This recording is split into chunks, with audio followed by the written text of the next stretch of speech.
Hello, everyone. My guest today is Trip Adler. He's an American entrepreneur. He's the CEO and co-founder of Scribd, a digital library and document sharing platform. He grew up in Palo Alto, California, and graduated from Harvard. He launched Scribd in 2007, and they now have over 80 million monthly readers and 500,000 subscribers. Trip, are you ready to take us to the top? Sure. Sounds good. All right, good. So for those people that are not familiar with Scribd or they're not subscribed yet, what does it do and what's your revenue model? How do you make money? So Scribd's a subscription service for reading. So what you can do is pay $9 a month, and then you can read books, audiobooks, magazines, newspapers, documents on whatever device you like. So it's all basically funded by our consumers who pay the monthly subscription fee. Okay, and just there's that one simple pricing, just $9 a month? Yeah, it's really simple. I mean, rather than the old model for media where people would pay for each piece of content one at a time, we now just have one simple monthly subscription, same price for everyone, and then you can pay once, and once you pay, you can just read whatever you like. And with the subscription model, the beauty of that is it gives users really the freedom to just kind of explore different types of content, discover new types of content, and you can kind of focus on what to read and not what to buy. And where were you at? Get us in your head a little bit back in 2007. Did you just graduate? Did you just have a big financial windfall so you could take a risk with Scribd? Did you have to make Scribd work because you were broke as hell? Where were you? So I had just finished college, and so you were broke as hell. Broke as hell, but at the same time had supportive parents, so I could at least live with them. So I didn't have to worry about my living expenses. And on top of that, we did apply to Y Combinator, and we raised $12,000. So that also was like at the time, a pretty large amount of money that covered, that covered our basic expenses. So we had the, between Y Combinator and living at home, we had a few $1,000s to build a website, get that online. And that was really enough to get started. I mean, back then, 12,000 was really, it still is sufficient to get a service up and running. And then we were able to, once we got some traction, we were able to raise venture money and kind of scale from there. Going down that funding path. So up to us today, how much total capital has been infused? So we've raised 50 million at this point. So basically the trajectory was, it was the first 12,000 from Y Combinator. Then we raised 40,000 in angel money. And then at that point we got some tractions. We really quickly went to raise $3.5 million from Redpoint, and then another 10 from CRV, and then another 10 from Silicon Valley Bank, and then another 25 from Coastal Ventures. I think that adds up to 50, but I might have got my math wrong. So it's about 50 to date. And at this point we're profitable, so we're just living off profits, and which is a good spot to be. We're not really intending to raise any more money for the time being. Where has most of that capital gone? Headcount, or just channels where the CAC to LTV worked and you wanted to just pour more money in those channels? So for us, it's two things. It's headcount and it's content. So we don't actually pay for users. We started the service as just a free service for publishing and sharing content, and it today reaches over 100 million monthly users. So we basically just market our subscription service to those 100 million users. We don't have to actually pay for marketing. We pay for a little bit, but just a small amount.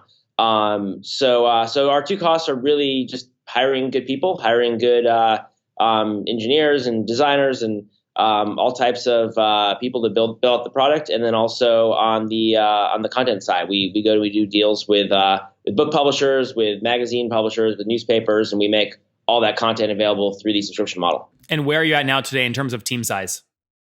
It's about 120 right now. Okay, all there in Palo Alto?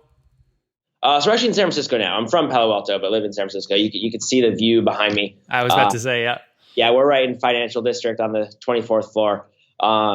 So it's most of them are in San Francisco. We've now got a small team in New York who does our publisher relationships.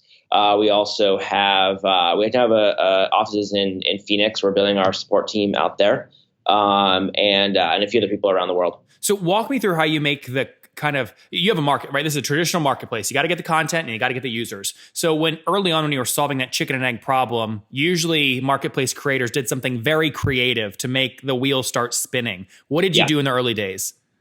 Yeah, it's a good question. Yeah, we've basically been perpetually solving this chicken and egg problem for the last 10 years.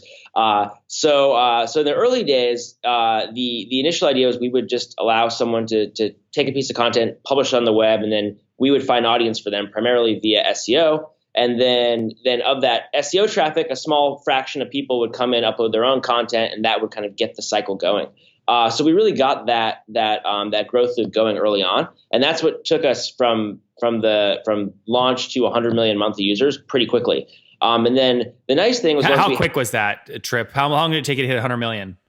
Probably 4 years. Okay, so up to about, was that 2011? Yeah, 2007 to 2011. I went from roughly 0 to 100, and then we had to figure out a business model. So we tried advertising. That didn't really, advertising is not really an interesting model unless you're huge like Google or Facebook.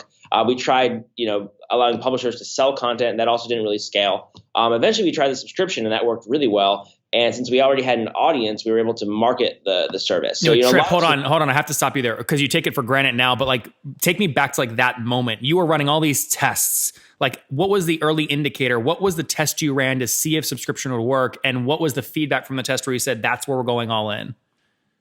So we just put up a simple freemium model that offered some freemium features, and that quickly became the most dominant business model for us. So that was kind of the indication that subscription was working. The big moment for subscription was that when we decided to go partner with all the publishers to put their content in. So at the time, the idea of a book subscription service was pretty crazy. Most people couldn't even envision that. And we talked to all the publishers about including their books in our subscription. They pretty much all said no unanimously, but we were able to get some small ones on, and then those led to bigger ones. And over time, it started to lead to a tipping point where we were able to now get up to 1 million books in our service.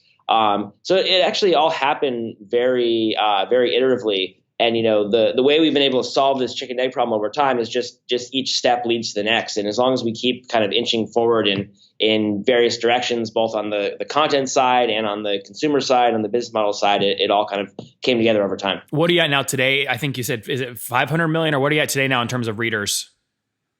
So we reach about 100 million non-paying users a month, and then we have the last number we announced is 500,000 paying subscribers. Okay, that that 100 million user number though, you said that was what you hit in 2011, right? I imagine you grew between 11 and 17, right? Yeah, we've grown. We just haven't announced the new traffic numbers. At the same time, though, the non-paying audience hasn't grown as much over the years, just because it's very SEO driven, and we've kind of like plateaued in terms of the non-paying audience. So how is it SEO driven? Help us understand that. Well, we have this library of 70 million documents that have been uploaded by users, and basically, we have over 100 million people a month who come to visit that library of content. And mostly people are searching for things on Google, and then long tail searches bring them to our library of content. Got it. That makes sense. So with 500,000 folks, paying now a minimum of $9 per month, it sounds like that's your only price point. That's about, 4.5 million in MRR, or well over 54 million in ARR. And when was the date? When was that date? Because those are just your most recently announced. When was that announced? When did we announce that? Like 6 months ago. Okay. So it's fairly accurate in terms of today. We've grown past that quite a bit. I mean, we're growing at maybe 50% per year right now. Okay.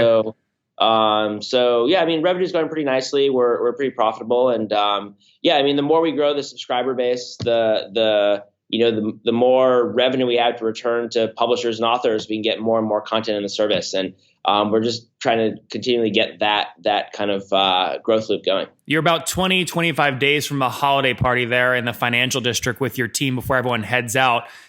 Are you celebrating with champagne? Like, do you pass 56 million, you think, in ARR by that holiday party, or no?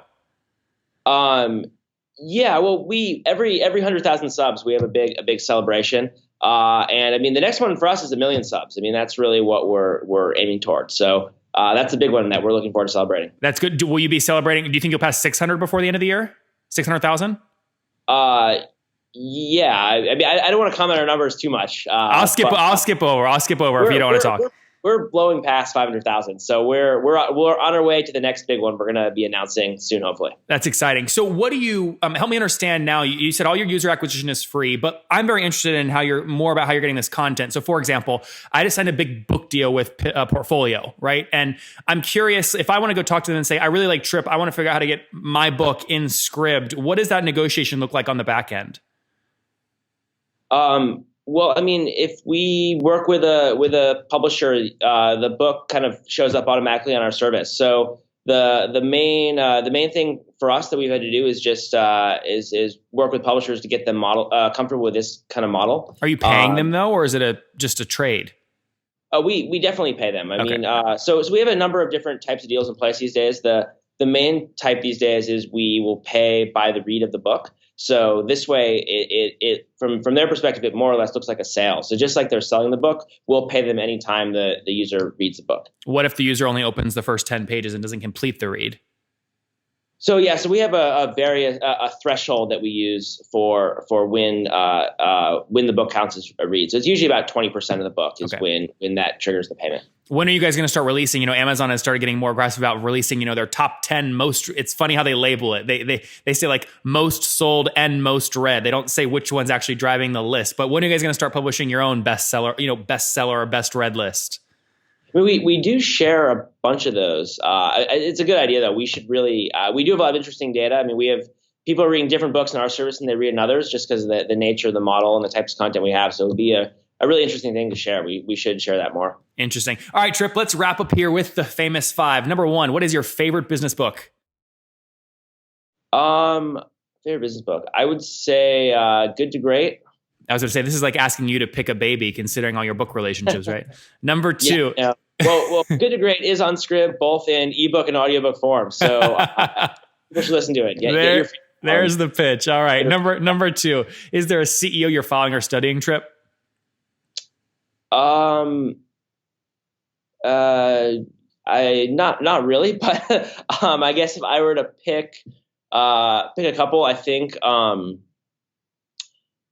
mean the other one's doing big subscription services. So like I mean I'm a big fan of other services that have kind of pioneered some ideas we're pursuing. So like Reed Hastings at Netflix or Daniel Ek at Spotify. I mean they've both accomplished really interesting things. We're trying to do something similar for reading. So I think those are two that I pay a lot of attention to. Number three, in terms of building Scribd in the business, what's your favorite online tool?